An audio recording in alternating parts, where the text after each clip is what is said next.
Glória a Deus. Amém, família? Amém. Quem já sentiu a presença do Espírito Santo hoje? Quem já percebeu que Ele está por aí passeando? Está caminhando por aqui, por ali? Quem percebeu isso? Dá uma glória a Deus. Glória a Deus. Uau. Gostaria de te pedir para você se colocar de pé. Gostaria de orar com você. Levante as suas mãos assim, em sinal de rendição a Deus, bem alto, o máximo possível, em rendição. Você está rendido ao Senhor. A sua vida está rendida ao Senhor. Senhor, eu sei que é assim que você deseja nos alcançar. Rendidos a Ti. Eu oro, Senhor, para que o Senhor projete em nós aquilo que existe no seu coração. Eu oro, Senhor, para que o Senhor projete em nós aquilo que habita nos céus, aquilo que está nos céus, aquilo que pulsa no seu coração. Senhor, eu oro por essa casa, Senhor, eu oro por essa igreja, Senhor, eu oro por essa família que o Senhor tem formado aqui nessa cidade maravilhosa. Eu oro, Senhor, para que todos, sem exceção, entendam quem você é de fato, compreendam, Senhor, quem você é, e sejam transformados dia após dia, após dia, após dia. Sejam transformados à imagem e semelhança do seu Filho, para que a gente, Senhor, possa viver a sua boa, perfeita e agradável vontade. Nós abençoamos a sua vida e declaramos a paz de Deus sobre o seu coração. E quem recebe e pode dar uma salva de palmas ao Senhor. Glória! Glórias! Glória a Deus! Glórias ao nome de Jesus. Pode tomar seu assento. Caraca, que time massa. Hoje esse time tá empolgado de manhã, estava empolgado de noite, empolgado. Eu vi, eu percebi. Time massa, hein? Deus é bom. Fala para a pessoa que está ao seu lado. Você está preparado? Agora vira para o outro lado. Você está pronto? Você está pronto? Você está pronto? Você está preparado? Está pronto para aquilo que a gente vai falar? Olha só, o que a gente vai falar hoje? A gente vai falar sobre mudanças necessárias. Lê esse título para mim no 3, todos juntos e com vontade. 1, 2, 3. Mudanças são necessárias, gente. Eu não sei se você sabe, mas as mudanças que acontecem na nossa vida apontam o nosso destino. Mudanças que acontecem na nossa vida direcionam, dão um sinal para o destino que Deus quer para as nossas vidas. E muitas vezes, para Deus fazer aquilo que Ele sonha em fazer na sua vida, nas nossas vidas, Ele vai fazer isso através de algumas mudanças. Alguns casos, mudanças geográficas. No caso de Abraão, Abraão teve que sair da sua terra, teve que sair da sua parentela, sair da casa do seu pai para ir rumo ao lugar que Deus desejou para ele. Mas algumas outras pessoas, as mudanças não serão geográficas. Por exemplo, a minha foi, eu saí de Chapecó para vir para cá. E essa transição de cidade fez muito bem para mim. Tem alguém que não nasceu em Navegantes? Levanta a mão. Olha só, quanta gente. Everton, Curitiba, veio de Curitiba, o Everton. Kleber, veio de onde, Kleber? Lá de Itajaí. Luiz Alves, tem alguém de Luiz Alves aqui? Escalvados. Olha, Escalvados. É Navegantes, né? É, navegantino puro. São Paulo, tem alguém que veio de São Paulo? Olha lá, ó, São Paulo. Minas Gerais. Rondônia. Caraca, que timaço de Rondônia, hein? Distrito Federal. Ah, tem aqui, casal maravilhoso. Cacoal, de Cacoal, tem alguém de Cacoal? Bolívia. Do lado, pertinho. Natal, de Natal. Aonde mais? Eu esqueci algum. Rio de Janeiro. Aí, ó. Ô, cariocada, vai lá, Rio de Janeiro. Maranhense. O que mais? Caçador. Santa Catarina. Caçador. De Joaçaba. Chapecó. Ah, não acredito, tem que ter mais chapecoense aqui nesse time. Chapecoense é gente boa. Quem veio de Chapecó aqui mesmo? Quero ver. É nóis, né, gata? Rio Grande do Sul. Gaúchada. Pouco gaúcho, meu Deus. Olha, tomador de chimarrão. Minha esposa aqui tomando um chimarrão. Por quê, gente? As nossas mudanças promovem mudanças internas em nós que muitas vezes apontam para o destino que a gente precisa viver. Quer ver um exemplo? Com certeza absoluta, você não estaria vivendo aquilo que você está vivendo hoje se você estivesse na cidade onde você estava. Com certeza absoluta. Algumas pessoas estariam vivendo coisas melhores. Exatamente isso, jamais. Agora, se você estivesse na sua cidade, talvez você não estaria conectado com pessoas maravilhosas do jeito que você está hoje. Talvez você não estaria vivendo uma vida espiritual saudável do jeito que você está vivendo hoje. Quem está crescendo em Deus aqui semana após semana, joga as mãos para cima e dá uma glória a Deus, quero ver. Aí. Talvez em outros ambientes, isso não estaria acontecendo na sua vida, não estaria sendo promovido na sua vida. Então mudanças são necessárias e a gente não precisa ter medo de mudanças. A gente não precisa temê-las. Se as mudanças estiverem de acordo com a vontade de Deus, elas vão promover em nós, vão apontar para nós o destino. Quem está entendendo diz amém. Então todas as vezes que a gente fala de mudança, a gente não precisa temer. Eu tenho que mudar. Mudar o quê? Talvez não é mudar de cidade, talvez não é mudar de emprego, talvez, com certeza, né, não é mudar de marido. Que fique claro isso. Ah, o pastor está falando de mudanças necessárias. Não estou muito feliz com meu marido. Vamos mudar.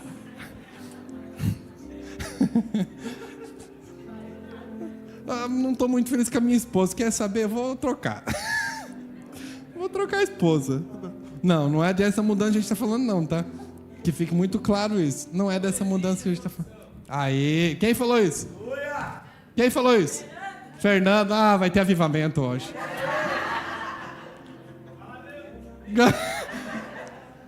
Ganhou, olha a carinha da esposa olhando para ele lá, ó. Não, agora tá. Leva o filho para a avó hoje. Então a gente não está falando desse tipo de mudanças. Agora, existem muitas mudanças que vão precisar acontecer na nossa vida e que se a gente não promover, não ir de encontro a elas, a gente vai ou atrasar ou impedir aquilo que Deus vai fazer na nossa vida.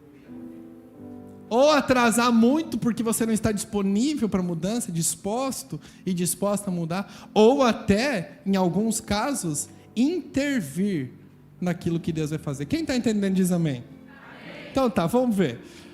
Mateus capítulo 5, versículo 48. Portanto, sejam perfeitos como é perfeito o vosso Pai Celestial. Diz assim, caraca. Quem escreveu esse texto aqui? Quem chuta? Quem citou esse texto? Jesus. Olha o que Jesus está falando. Sejam o que, gente? Sejam o que, gente? Perfeitos. O que significa perfeito? Sem nenhum defeito. Seja perfeito como é perfeito o vosso Pai que está nos céus. A tradução brasileira traduziu dessa maneira, mas o texto grego não aponta para essa realidade. A palavra grega traduzido para nós como perfeito é teleios, que significa maduro, adulto ou plenamente desenvolvido. Quando Jesus está nesse cenário, citando o Sermão da Montanha, ele está dando um grito da expectativa daquilo que estava no seu coração. Vocês precisam ser maduros. O texto se inicia dizendo, Jesus vendo a multidão, chamou os discípulos a si e abrindo sua boca, começou a ensiná-los dizendo, Nem todo mundo que estava na multidão conseguiu prestar atenção no sermão de Jesus, mas os discípulos sim. Então o maior ensinamento que ele estava dando não era para a multidão, era para quem, gente? Para os discípulos, aqueles que já estão seguindo essa jornada, caminhando nessa jornada. Ele aponta para os discípulos e diz assim: vocês precisam ser maduros, vocês precisam ser plenamente desenvolvidos, vocês precisam ser adultos. Quando Paulo fala da jornada do cristão, ele compara muito a jornada de uma criança. Ele diz: eu gostaria de alimentá-los com alimento sólido, mas eu não posso, porque vocês ainda são crianças e necessitam de volta do leite materno. Ele está falando de leite materno exatamente, sim ou não? Não, ele está fazendo a simbologia de uma criancinha lá, recém-nascida, que precisa mamar o leitinho. Ele não está falando do leitinho materno em si. Ele está falando do quê? Ele está falando que a gente precisa avançar em nível de maturidade. Porque quando eu não avanço no nível de maturidade, eu fico sempre nas minhas meninices. Por mais que Deus queira fazer coisas grandiosas na minha vida, Ele não fará. Por que Ele não fará? Porque eu não tenho a capacidade de administrar aquilo que Ele quer colocar nas minhas mãos. Agora a hora que você falava: meu Deus, não tem a capacidade de administrar aquilo que Ele deseja colocar nas minhas mãos. E quando eu não tenho essa capacidade, Ele não coloca. Por que Ele não coloca? Porque Ele não vai desperdiçar uma cartada, matéria-prima. Projeto falido, né? Tem aquela música: projeto falido, que Ele investiu. É projeto falido aos olhos da humanidade, mas de Deus já estava sabendo o cenário. Se eu investir nessa pessoa, a pessoa vai gerar. E gerar vida, gerar abundância, gerar frutos. Então perceba que a expectativa do coração de Deus, o anseio do coração de Jesus é esse: vocês precisam ser maduros, vocês precisam ser desenvolvidos. Então todas as vezes que eu não estou caminhando por esse caminho, caminho de maturidade, caminho de desenvolvimento, eu não estou suprindo com um dos anseios do coração de Jesus.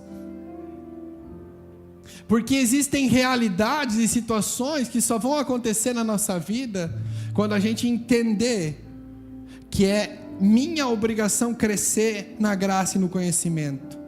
É a minha obrigação desenvolver os dons, os talentos que Ele colocou nas minhas mãos. Jesus conta uma parábola que Ele diz que deu 1 talento a uma pessoa, 2 talentos a outra e 5 talentos a outro. Talento era dinheiro naquela época. E Ele falou: eu vou me ausentar, e enquanto eu estiver ausente, vocês precisam negociar isso, vocês precisam trabalhar isso. Então nós ganhamos coisas de Deus, recursos, talentos, dons, ministérios, e a gente precisa negociar. O que é negociar? Deixar isso ativo, exercitar isso na área que Deus me chamou para exercitar. Por exemplo, dia 18 agora nós vamos ter a reunião de voluntários. Quem está sabendo dessa reunião, levanta a mão, quero ver. Ok, na próxima semana a gente vai disponibilizar um link, vai ser mandado nos grupos da igreja, e lá você vai colocar o seu nome, o seu telefone, para a gente criar a sua carteirinha. Depois, se você completar o curso do dia 18, você vai receber uma carteirinha de aptidão, para te mostrar que você é apta. Aí alguém vai falar assim: ó, você está pronto para servir? Você dá um carteiraço neles. Tome, receba. A partir do dia 18 nós vamos criar um outro setor da igreja. Qual é o setor? Segurança.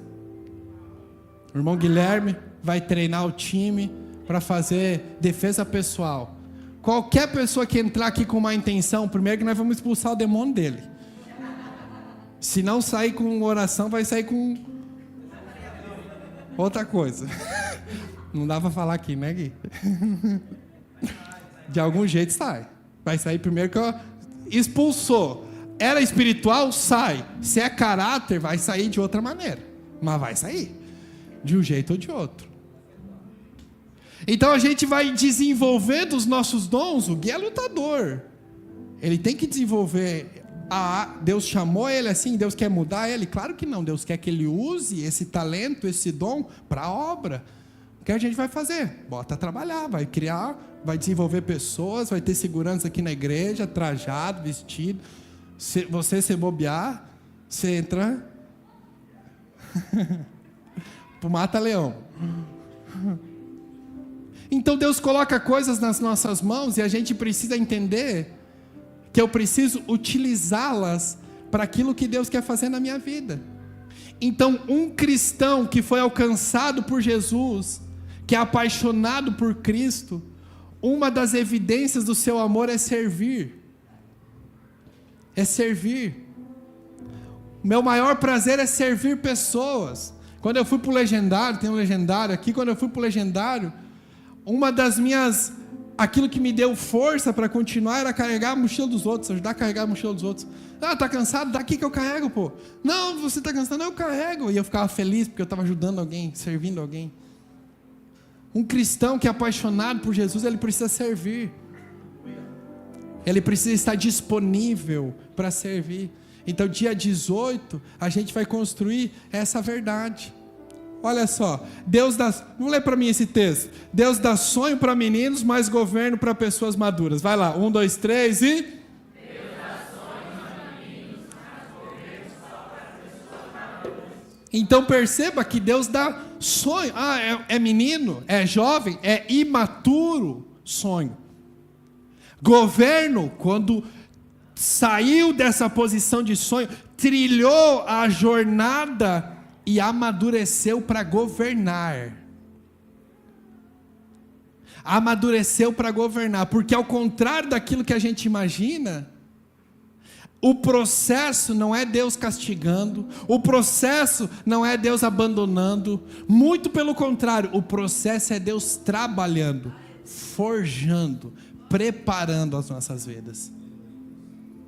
Então, diferente daquilo que a gente entende, eu estou passando por esse processo. Se é o processo que Deus estabeleceu na minha vida, vai terminar em bênção. Porque existem 2 processos diferentes. Existem quantos, gente? 2. Quantos? 2. Primeiro deles, faz com o dedinho assim, didático, vai, levanta o dedinho para o céu assim. Primeiro, o processo que eu criei. O que é o processo que eu criei?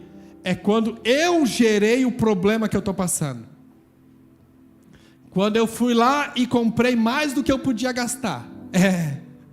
Gastei mais do que eu poderia comprar. Ah, tem cartão de crédito, vamos comer. Pá. Chegou no final do mês. E agora? Deus provê na minha vida. Deus não tem nada a ver com isso, gente. Deus não tem nada a ver com isso. O problema é seu, vai cuidar da sua vida. A oração certa, se você se encontra nessa situação, é uma situação que não foi gerada pela sabedoria. É uma situação que foi gerada pela tua própria natureza. Se você se encontra nessa situação, você não deve orar assim: Deus, paga minha conta. Você deve orar assim: Deus, me dá a sabedoria e o entendimento para mim sair desse problema sem gerar um outro problema. Eu estou com dívida, com um amigo, não pega dinheiro no banco que vai gerar outra dívida, outro problema. A sabedoria sempre vai nos encaminhar em lugares para que a gente resolva um problema sem gerar outro. Isso é ser sábio. Agora, existem problemas que foi Deus quem gerou na nossa vida. Quando Deus gera um problema na nossa vida, a gente já sabe o destino final. De manhã eu ensinei para essa igreja maravilhosa algo, e eu vou ensinar para você, que se você entender, muda a sua vida. Quem quer mudar de vida aqui, dá um glória a Deus. Quem quer trilhar as mudanças necessárias aqui para romper em fé, levanta a mão e dá um glória a Deus. Todas as vezes que eu passo por uma dificuldade, isso eu faço, tá? E se você girar essa chave no seu coração, sua vida muda. Todas as vezes que eu passo por uma dificuldade, eu paro e falo aquilo que o pastor Kleber falou aqui de 1 Coríntios 11, 28. Analise-se, avalie-se, examine-se o homem a si mesmo. Eu paro e começo. Eu fiz algo que me trouxe nessa situação que eu estou passando agora? Se é uma situação difícil, delicada, a área que for. Eu ocasionei isso. Aí eu volto uma semana, volto um mês, volto meses. Alguns casos eu volto até anos para tentar avaliar. Eu causei isso, eu ocasionei isso. Quando eu percebo que eu não gerei esse problema que eu estou passando, eu entendo que foi Deus que permitiu eu estar passando por isso, então eu levanto as mãos e digo: Senhor, eis-me aqui, pode fazer, porque eu sei que o destino disso é bênção de Deus. Porque esse problema gerado por Deus vai forjar quem eu sou, vai fortalecer o meu chamado, vai desenvolver a minha vida. Que se eu não estivesse passando por ele, eu não poderia viver aquilo que eu vou viver após passar por ele. Quem está entendendo diz amém. Então quando eu paro e penso, o problema que eu estou vivendo foi gerado por mim ou foi gerado por Deus? Se foi gerado por você, uma boa notícia: ore por sabedoria para não se colocar de volta nesse lugar. Mas Deus vai permitir você continuar passando pela prova, naturalmente falando, estatisticamente falando. Agora, não foi você, levante as suas mãos para o céu e diz: eis-me aqui, Senhor, pode fazer que eu estou disponível. Talvez dure um dia, talvez dure um mês, talvez dure alguns anos, mas o importante é saber que o destino disso é Deus aperfeiçoando a sua vida. Quem está comigo, dá glória a Deus. Olha só, Gênesis capítulo 37, verso 5. Sonhou também José um sonho que contou aos seus irmãos, por isso aborreciam ainda mais. Verso 9. E sonhou ainda outro sonho e contou aos seus irmãos e disse: eis que ainda sonhei um sonho, e eis que o sol, a lua e as 11 estrelas inclinavam-se a mim. José está contando para os seus irmãos aquilo que Deus apontou do seu destino. O que Deus fez para José?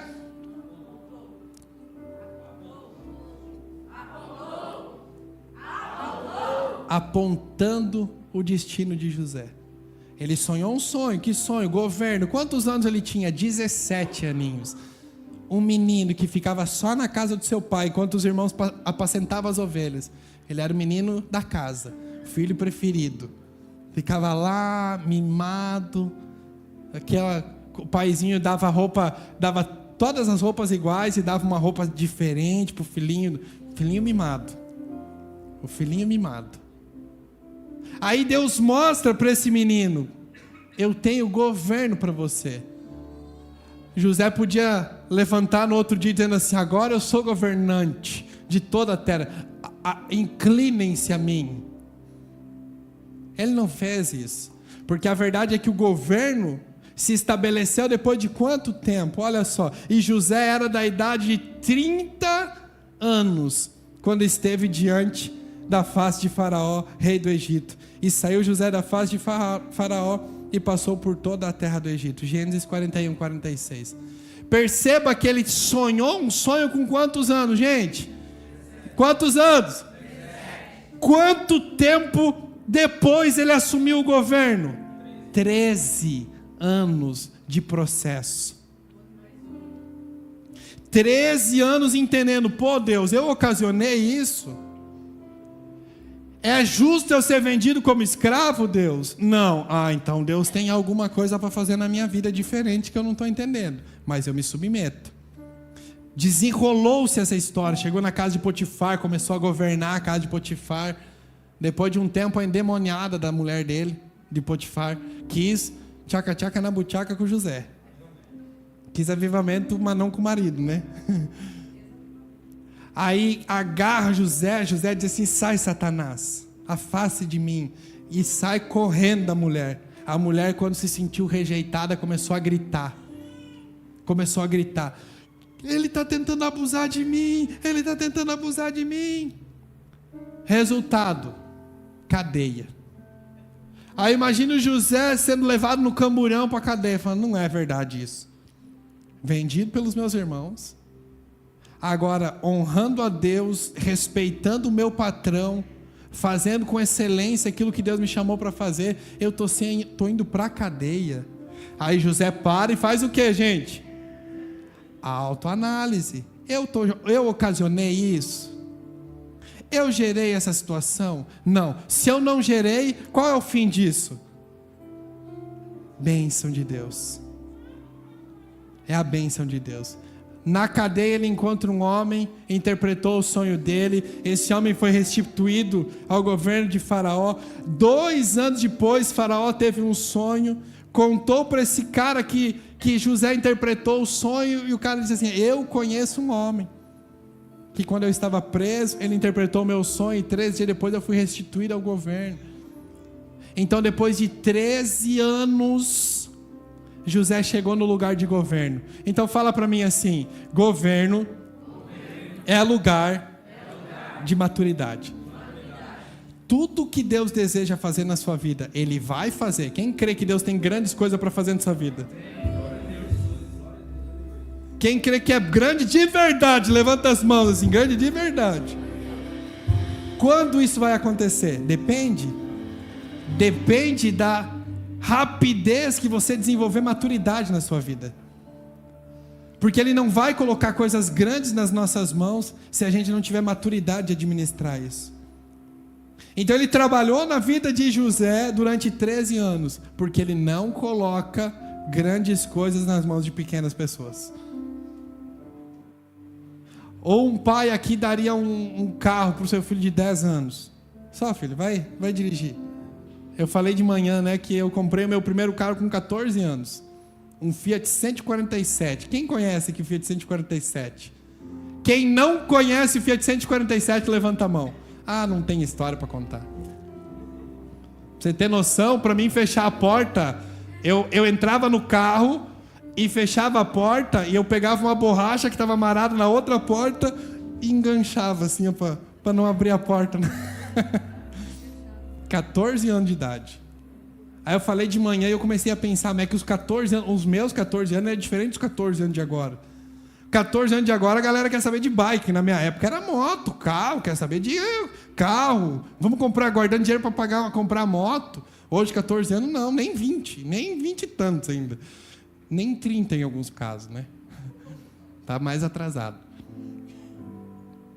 Mas por que isso acontece? Por que um pai não daria um carro na mão de um filho de 10 anos? Porque o filho não tem a capacidade de administrar aquele bem. Sim ou não, gente? A minha alegria com 14 anos era dar cavalinho de pau. Eu comprei o carro, pagava, se não me engano, de 1.000 e pouco assim, de entrada, e pagava uns troquinhos por mês, não lembro exatamente esse valor que era. A primeira coisa que eu fiz, fui lá e mandei rebaixar, cortei as molas do carro e botei o valor do carro em som. Era 412, 4 cornetas, 2 sub, 2 baterias para tocar o som.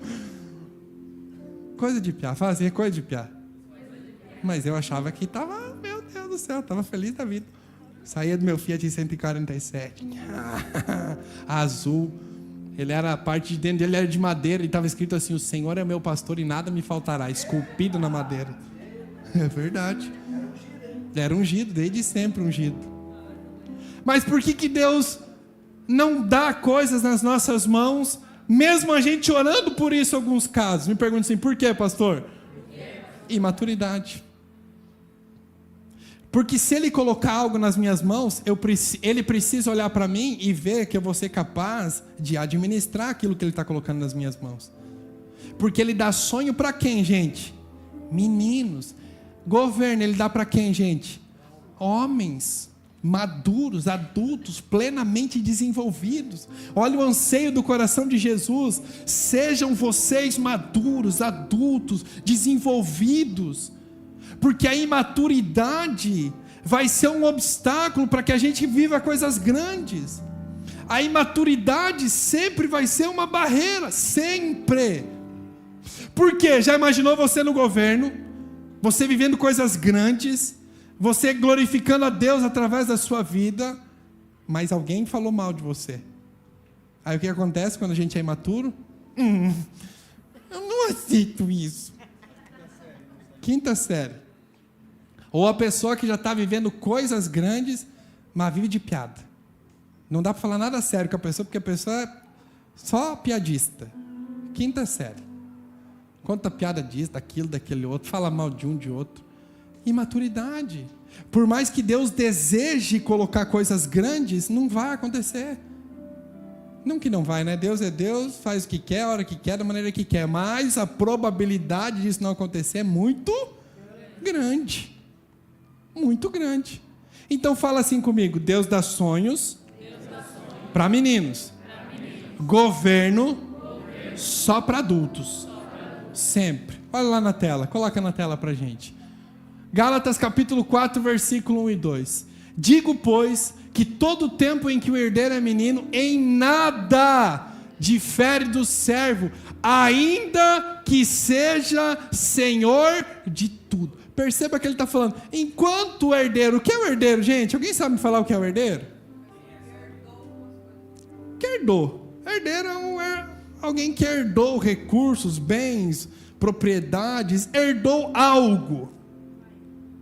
Então perceba que mesmo o filho sendo herdeiro de tudo, ele não é nada diferente de um escravo, de um servo, mesmo que seja senhor de tudo. Por que não é nada diferente? Porque não tem a capacidade de cuidar aquilo que já é dele, mas ele não conseguiu acessar por causa da imaturidade. Ele não conseguiu chegar lá por causa da imaturidade. Então Paulo está gritando aqui aos nossos corações, existe uma herança que precisa chegar até as nossas mãos, para que a gente administre isso, e com ela a gente consiga exercer a obra de Deus com mais maestria, com mais excelência, com mais impacto. Qual é essa herança? Para alguns é ministério, para outros é recurso, para outros é dons espirituais, para outros vai ser capacidade de se comunicar, para alguns vai ser uma coisa, para outros é outra, mas a verdade é que Deus tem uma herança para liberar sobre cada um de nós, e à medida que a gente amadurece, a gente vai dizendo para Deus assim: eu estou pronto, eu estou apto, pode confiar em mim, porque eu vou glorificar o seu nome através disso. Quem está entendendo? Dá uma salva de palmas ao Senhor, em nome de Jesus.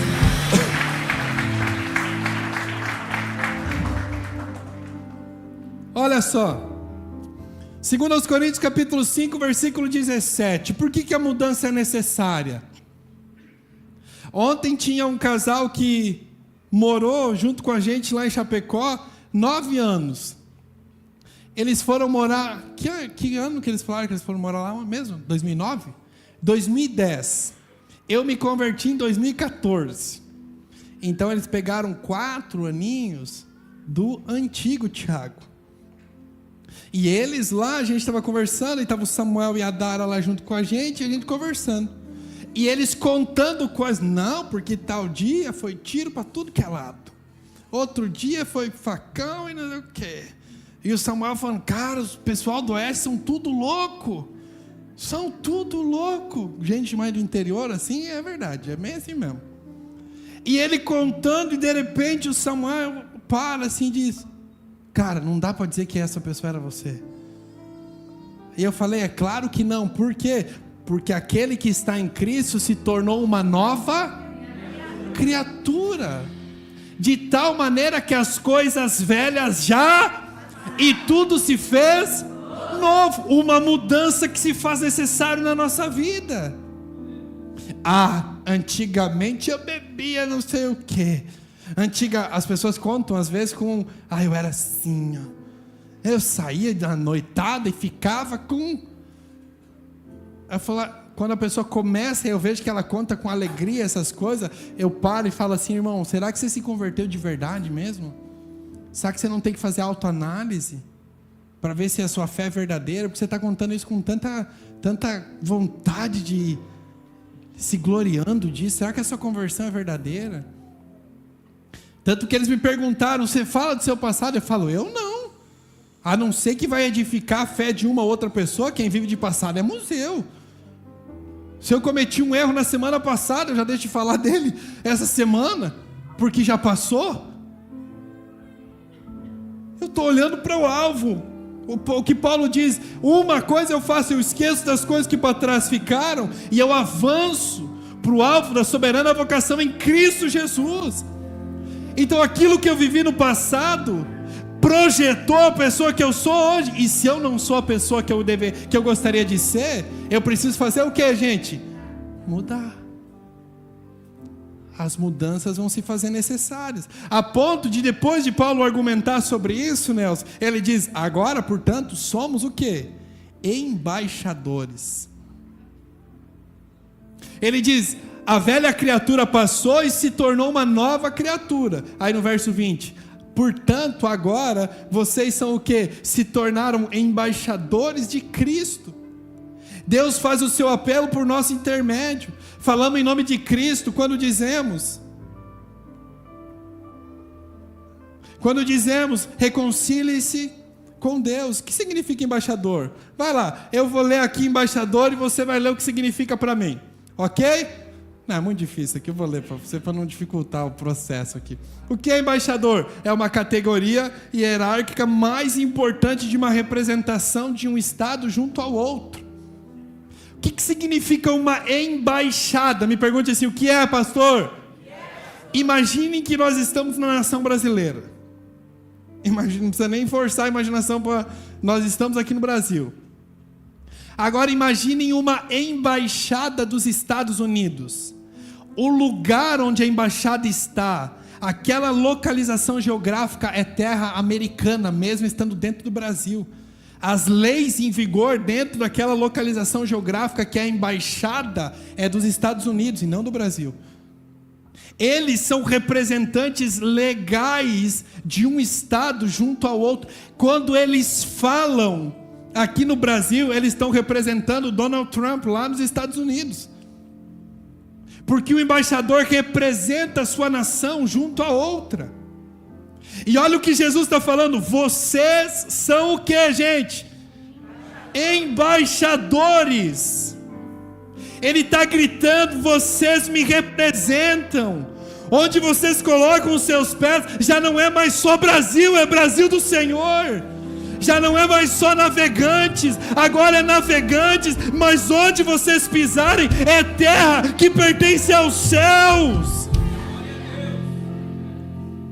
Só que a gente precisa fazer o quê? Se comportar como embaixadores. Se posicionar como embaixadores. Viver a nossa vida com o entendimento que nós somos essa pessoa. Quem está entendendo diz amém. Então tá, olha o que Paulo vai falar. Toda mudança vai precisar ter o que, gente? Muita humildade para entender isso. Agora olha o que Paulo diz, Romanos 12, 1 e 2. Portanto, irmãos, suplico-lhes que entreguem o seu corpo a Deus por causa de tudo que Ele fez por vocês. Deixa eu dar um pause aqui. Olha o que acontece. O caboclo viveu a vida inteira, a sua vida inteira, seus 40 anos, 30 anos, vivendo na night. Vivendo aonde? Aí ele, é domingo, ele vai para a festa. E fica lá até 4 horas da manhã. Aí ele vem para casa, toma um banho, deita só um minutinho no sofá para descansar e vai trabalhar. Quem já viveu algum cenário desse, ou conhece alguém que já viveu uma realidade assim? Levanta a mão bem alto, quero conhecer. Aí o caboclinho se converteu. O culto terminou 10h30. Deus me livre. Manhã tem que trabalhar, segunda-feira, e o culto termina 10h30 da noite. Você não tem vergonha na sua cara falar uma coisa dessa, né? É por isso que Paulo diz, portanto, irmãos, suplico-lhes. Suplicar é um pedido com veemência. Entreguem o seu corpo a Deus como sacrifício. O que é sacrifício? Sacrifício. Quase. Sacrifício denota morte. Quando eu sacrifico algo, eu estou dizendo assim, isso que já não me pertence mais. É o que Paulo está falando, sacrifiquem o vosso corpo. Quando eu sacrifico? Quando o meu corpo está submisso à vontade de Deus. Eu quero pecar, mas eu já sacrifiquei meu corpo, então eu não peco. Eu quero fazer o errado, eu tenho que mudar aqui. Olha o que ele continua dizendo, que seja um sacrifício vivo, santo, que Deus considera agradável. Essa é a verdadeira forma de adorar. Olha o verso 2. Não imitem o comportamento e os costumes desse mundo, mas deixem que Deus os transforme por meio de uma... Grita para mim isso aqui, eu sei que o Marcelo está na frente, mas vai lá. Por meio de uma... Mudança. De novo, por meio de uma... Mudança. Aonde que essa mudança tem que acontecer? No vosso modo de... Bota a mão na sua cabeça e diz assim, ó, a mudança tem que ser aonde?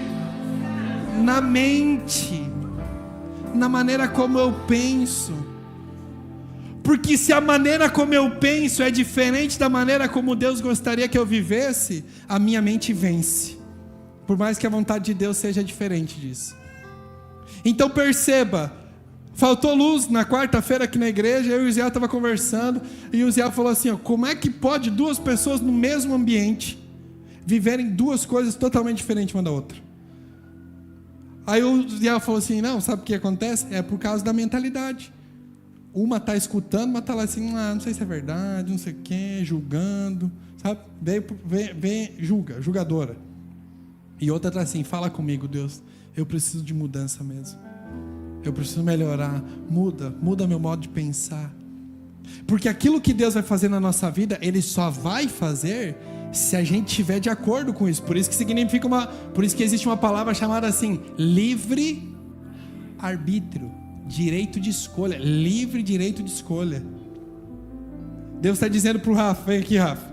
Deus está dizendo para o Rafa, eu quero que você siga por esse caminho aqui, ó. Vira de ladinho, Rafa. Por esse caminho. O Rafa não quer. Resiste, Rafa. Resiste. Vem, Rafa. Eu não vou contigo. O caminho é esse aqui. É por isso que Romanos capítulo 1 diz assim, ó, Deus os entregou aos seus próprios desejos. Porque Deus queria que eles vem, mas por causa do excesso de resistência, Deus disse assim, então tá bom. A vida é sua, vai. Então os resultados que ele vai colher também são dele. Deus dá o direito de escolha, para Vanessa, para Mariana, para cada um de nós. Quem está entendendo diz amém. Então eu tenho que mudar o que, gente? A minha cachola, o meu modo de pensar. O pastor Sandro, algum tempo atrás, falou para a gente não pode esperar algo tão grande, tão pequeno, de um Deus tão grande.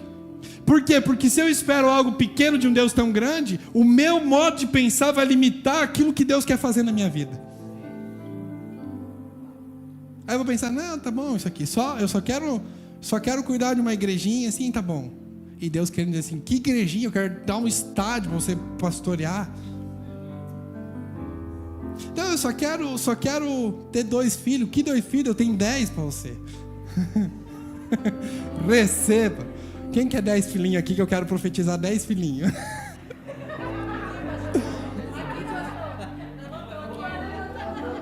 Dez? Não quer, tem que ter concordância, eu não vou profetizar.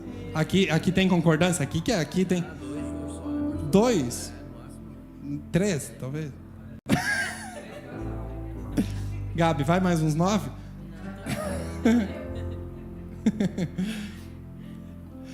Não tem como eu esperar algo pequeno de um Deus que é tão grande. Não tem como, gente.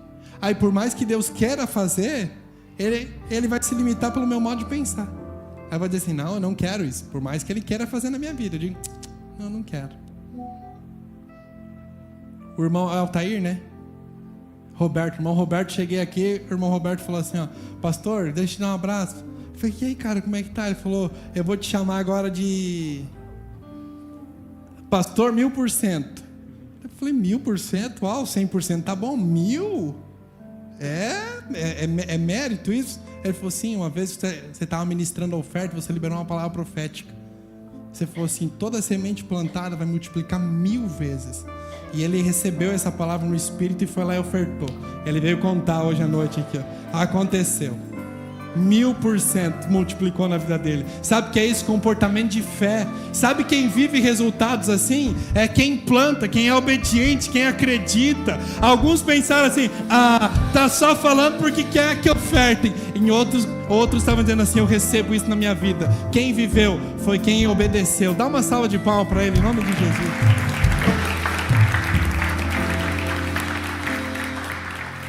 Enquanto você está investindo um tempo danado para julgar, se você investisse esse tempo danado para ler, para crescer, para acreditar, para se desenvolver, você ia voar, gente. Quem está entendendo diz amém. Olha só, coloca na tela. Então o meu modo de pensar tem que ser transformado, porque se eu não transformo minha maneira de pensar, por mais que Deus queira construir algo extraordinário, o meu modinho de pensar aqui, limitado, pequenininho, não vai receber aquilo que Deus quer fazer. Já pensou se o Roberto tivesse esse modo de pensar agora pequenininho? 1000% só dei, tá bom. Espero que tenha plantado uns 10 mil nesse dia, porque daí o negócio tinha ficado bom, né, Roberto? Claro. Eu já recebi essa palavra uma vez lá em Chapecó, e quando eu profetizei isso, foi me lembrando daquilo que o irmão falou. E quando ele falou 1000 vezes, eu recebi no meu espírito, peguei meu telefone na hora, pum, está plantado. Eu colhi. Se você não colheu, você precisa fazer isso. Olha só, importante. Eu vou ler importante e você vai terminar a frase. Importante.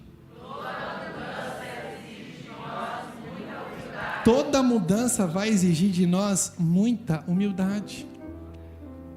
Se eu não tiver humildade, eu não estou pronto para a mudança. Se eu não tiver humildade, eu não vou estar apto para a mudança. Senta com a sua esposa e faz um experimento. Foi o que eu fiz uma vez. Eu falei assim, amor, pode falar tudo que eu tenho que mudar e eu não vou falar é nada. Boquinha fechada. Ela começou a falar. Ela anotou no papelzinho e começou a falar. Começou a subir um negócio assim, ó, gente. E foi vindo assim, eu fui falando, meu Deus do céu, termina.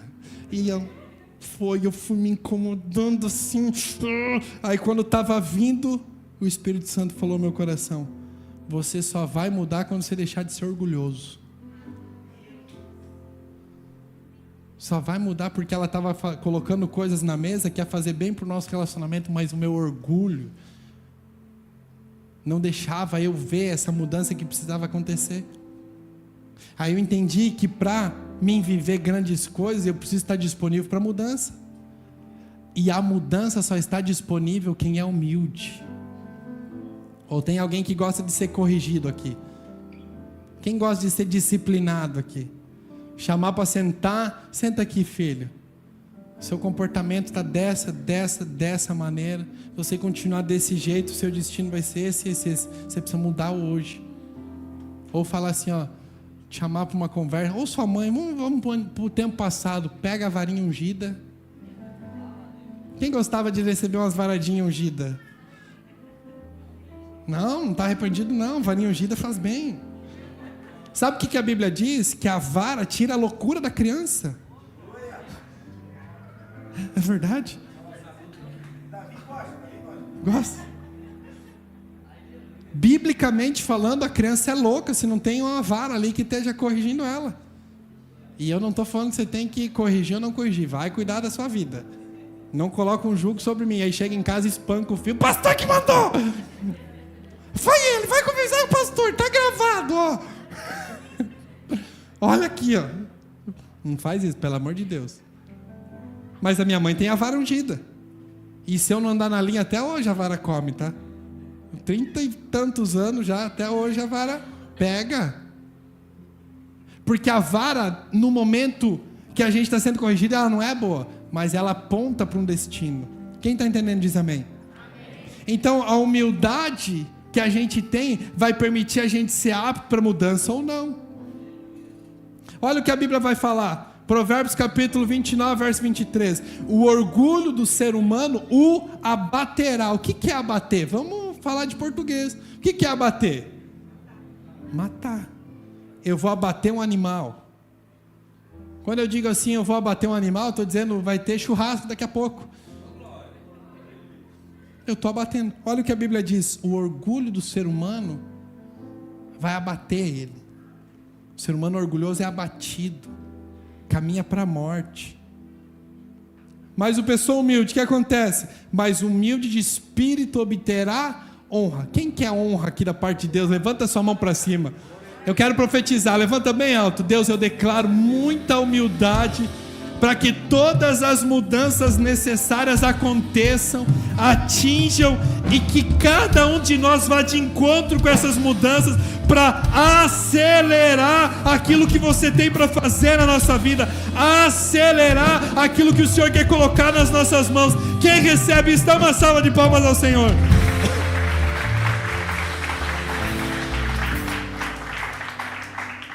Partindo por isso, a gente vai falar sobre essa ferramenta. Isso aqui eu descobri muito tempo atrás e eu tenho aplicado na minha vida. E por conta disso, hoje está sendo gravado, né? Você que está em casa, seja muito bem-vindo. Amamos a sua vida, por isso a gente está fazendo tudo isso para você. Para todos nós, né? Mas, partir desse momento, eu vou estar correndo um sério risco de ser chamado, eu já sou, na verdade, né? Chamado de pastor coach. Quem já viu o pastor, eu ser chamado de pastor coach aqui? Levanta a mão. Vai cuidar da sua vida, vai.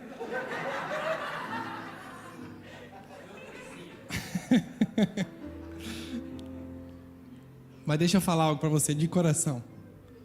Eu me submeto a isso para que você cresça em fé. Se você estiver crescendo, para mim pode chamar de pastor, de safado, de saranado, não sei lá, que vier. Toda árvore, escute uma coisa, toda árvore, ela tem dois destinos, ou machado, Mateus capítulo 3, toda árvore que não dá fruto corta-se, lança-se no fogo, e a árvore que dá fruto tem que estar disponível a pedradas. Você já viu alguém falar mal de alguém que não faz nada? Alguém que não está produzindo nada, não está incomodando ninguém. O fulano lá está roubando. Não faz nada, ninguém fala. Agora, já ouviu falar mal de alguém que está fazendo alguma coisa? Sim ou não? Porque é normal, gente. Então, a partir de agora, seja bem-vindo. Vou estar correndo um sério risco de ser chamado de pastor coach. Mas está tudo bem, está tudo certo. Importa que você tenha resultado. Se você tiver resultado, gente, eu aguento qualquer coisa por você, sabia?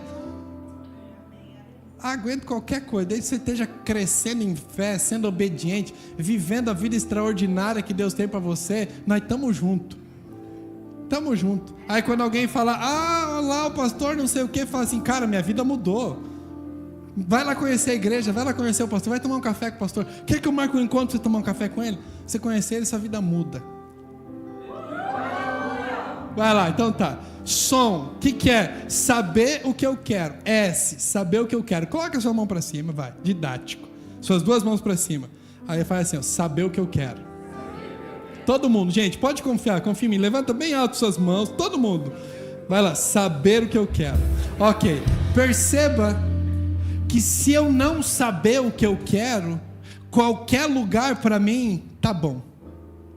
Quando eu não sei aquilo que Deus tem para a minha vida, quando eu não sei aquilo que Deus quer me levar a viver, quando eu não sei aquilo que eu sonho em viver, qualquer lugar para mim, tá bom. Olha a frase que eu coloquei ali embaixo: aquele que não luta pelo futuro que quer, deve aceitar o futuro que vier.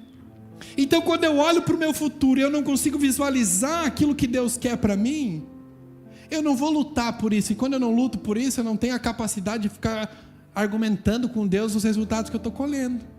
Se o meu casamento é um casamento frustrado, se a minha vida financeira é frustrada, se a minha fé é frustrada, se o meu relacionamento com Deus é frustrado, se eu não entendo a paternidade de Deus, se eu não recebi a revelação de Cristo, porque são duas revelações diferentes, Jesus humano, Cristo Salvador, se eu não consigo visualizar isso, e eu não estou lutando para construir isso na minha vida, eu devo aceitar. Porque eu não lutei. Quer ver algo mais intenso um pouquinho? Quando eu não luto para ter uma vida saudável, eu contrair um câncer, eu tenho que aceitar, gente. Não adianta brigar, reinar, reclamar, a menos que, lembra que a gente falou? 2 processos. O processo da esquerda, eu criei, sim ou não? Aí eu gastei, eu comi, eu era desregrado, eu vivia de qualquer maneira, e o da direita não. Aí eu paro e avalio. Essa doença eu ocasionei? Esse problema, esse processo, eu gerei? Se eu não gerei, é porque Deus quer produzir algo em mim, quer me levar a viver no centro da vontade dEle. Quem está entendendo diz amém.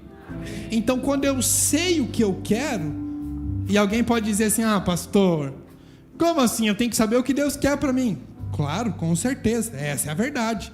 Você precisa entender qual é a vontade de Deus para a sua vida. Eu preciso entender qual é a vontade de Deus para a minha vida. Mas perceba o que o Salmo vai falar. Salmo 20, verso 4. Que Deus conceda o que o seu coração... Vai lá, gente. Que Deus conceda o que o seu coração...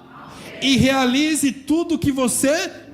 Planejou. Significa que você colocou metas, objetivo, propósito.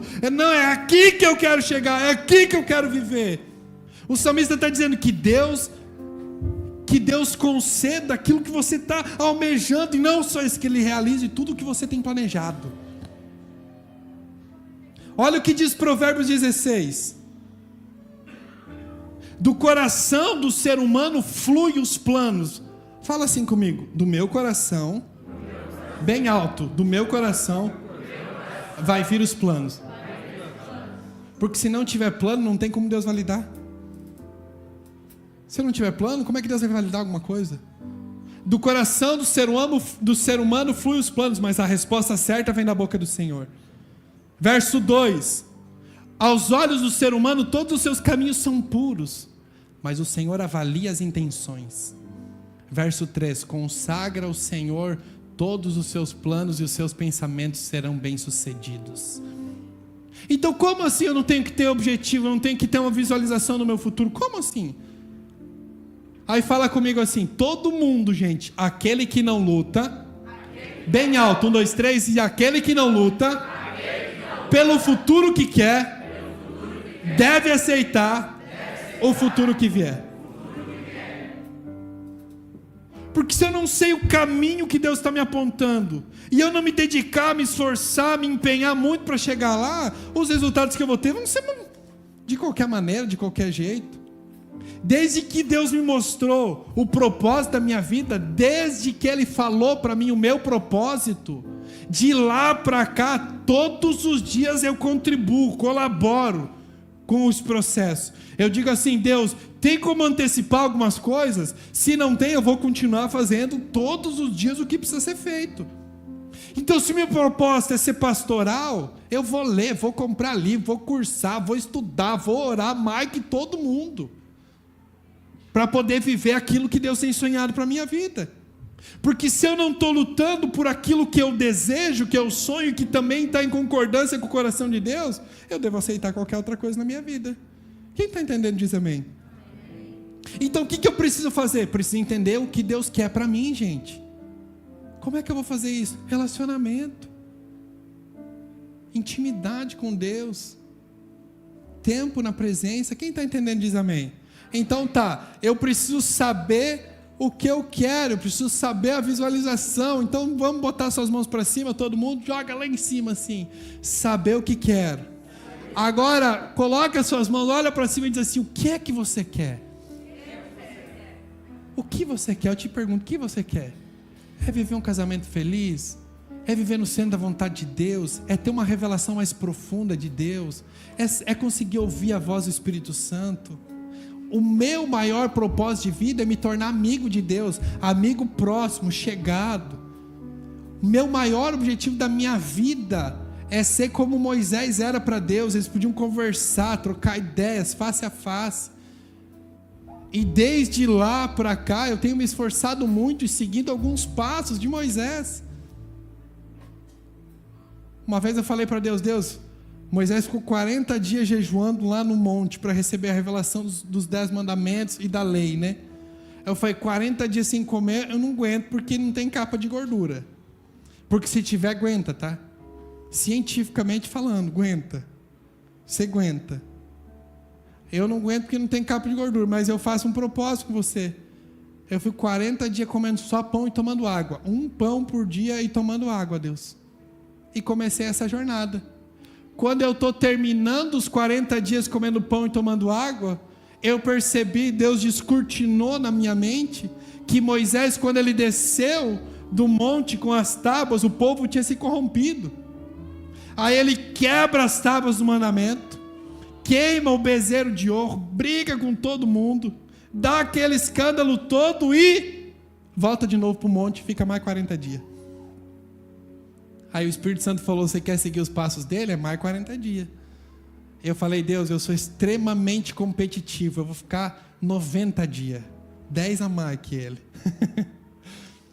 Aí fiquei mais 46 dias, porque quando chegou no dia 86 eu não aguentei, eu comi um macarrão daí. Comi um macarrão. A igreja lá em Chapecó chamou médicos para explicar cientificamente o que ia acontecer com o meu corpo. Aí os doutores falando assim: se você não comer, você vai ter que comer proteína, tem que comer, você só está ingerindo farinha, você tem... E eles explicando, eu falava assim: gente, eu sou muito teimoso, quem me conhece sabe. Não adianta, gente, eu vou terminar esse trem, custe que custar. Mas por que eu estava? Eu estava me espelhando na vida de um homem que alcançou a amizade. E se ele fez isso, ele estava apontando um caminho. E vou te falar, foi a vez que eu ouvi a voz de Deus falando comigo presencialmente. Diferente da voz interna, eu ouvi a voz externa. E ele disse, se você não vai, quem irá? Se você não faz, quem vai fazer? Daquele dia em diante, tudo na minha vida passa por esse crivo. Ah, Deus, eu tenho que fazer isso aqui. Se você não faz, quem vai fazer?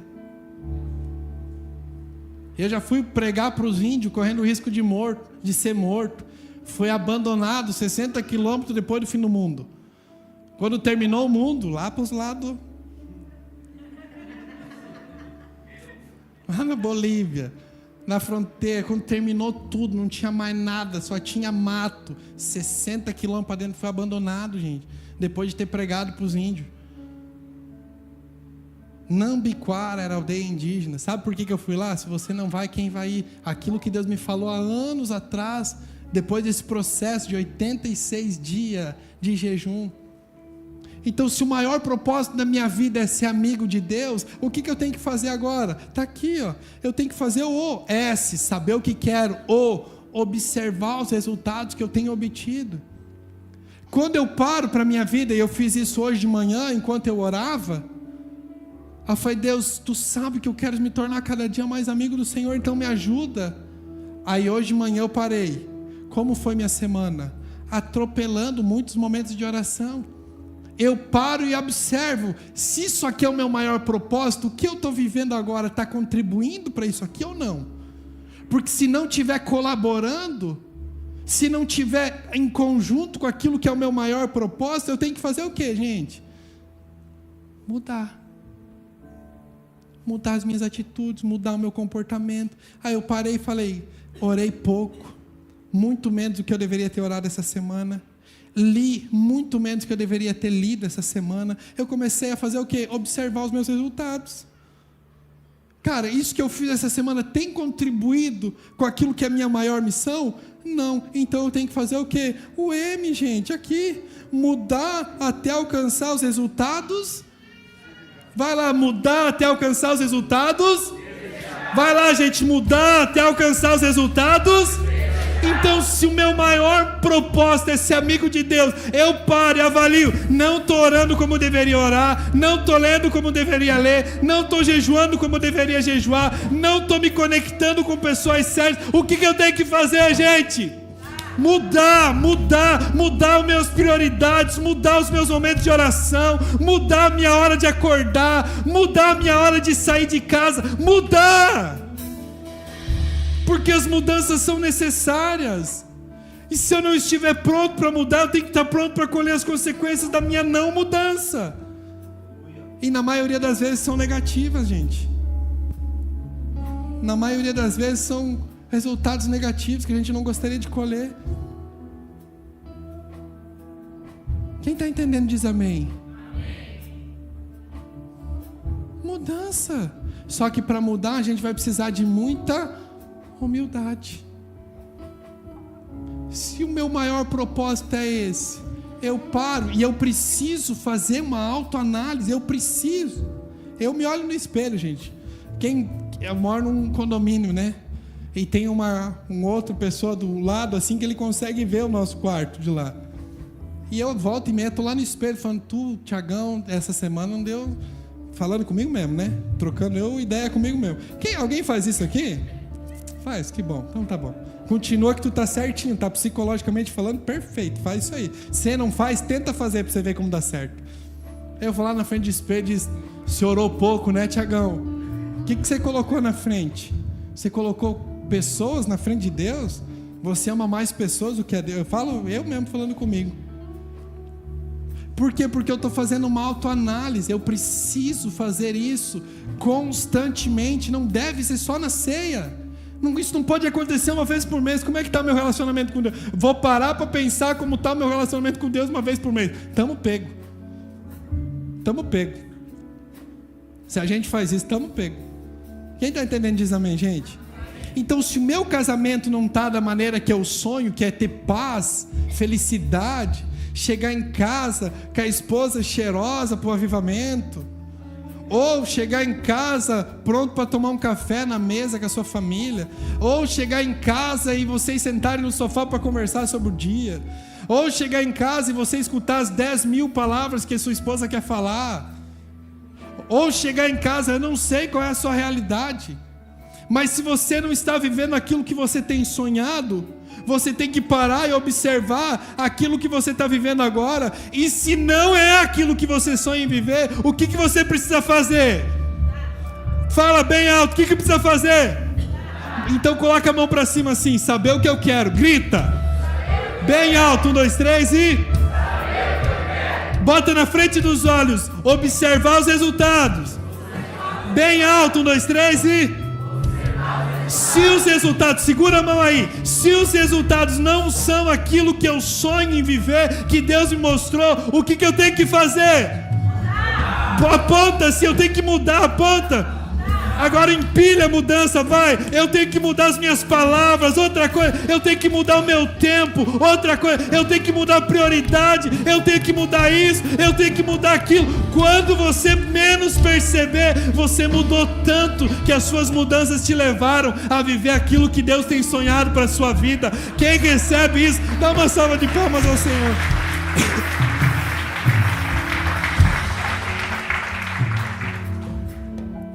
Faz sentido pro seu coração, gente? Sim ou não? Só que a gente precisa ser humilde para tomar essas atitudes. Porque sem humildade a gente não vai conseguir chegar lá, gente. Sem humildade a gente vai sair daqui assim, pastor falando que eu preciso mudar. Nem me conhece, sou um santo.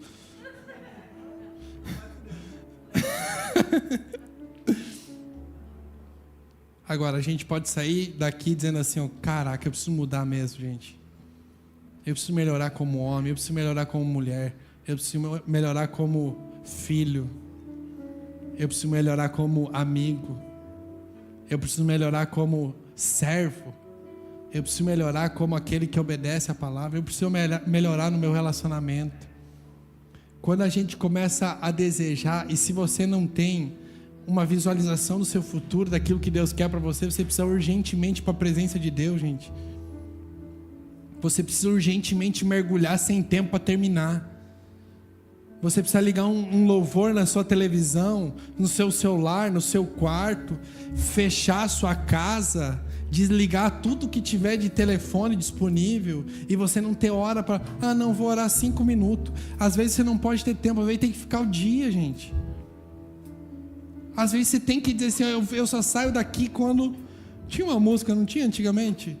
Só saio daqui quando Deus me escutar. Não lembro como é que é a canção, mas é por aí. Às vezes a gente precisa fazer isso, gente. Às vezes a gente tem que sair do tradicional, do padrão.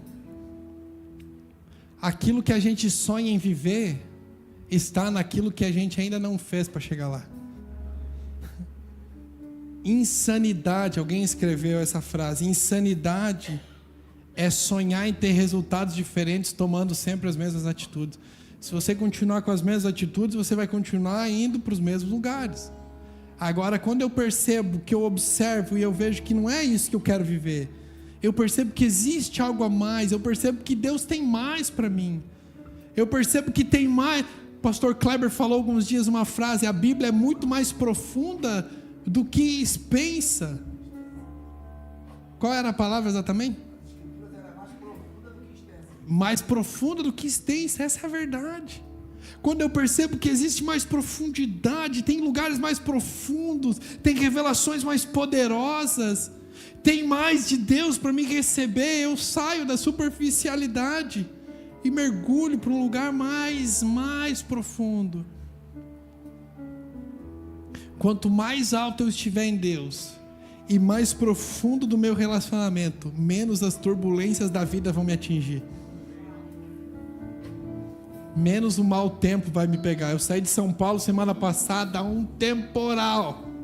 O avião levantou assim, falando, cai, não cai. Deixei o telefone na conversa da esposa, porque se acontecer um trem ali, eu, amor, te amo muito, tá tudo certo, vou morar no céu. É verdade, fiz isso mesmo, tá, gente? Os aviões davam umas turbulências, pum, despencava. Meu Deus do céu, Jesus amado. Aí a gente subiu. Eu falei, como é que pode? Aqui em cima tem um sol tão lindo, o dia está tão maravilhoso aqui em cima e lá embaixo o mundo está desabando. É porque eu subi mais alto que a tempestade, gente. A gente estava mais alto que a tempestade. E quando você mergulha, eu gosto de mergulhar. Quando você mergulha, você está lá nadando na superfície, o tempo está feio, chuva pegando. Aí você mergulha. Aí você começa a olhar lá de baixo do mar, assim, os peixes nadando. Você não percebe nada que está acontecendo. Você não percebe nada, porque você está no profundo.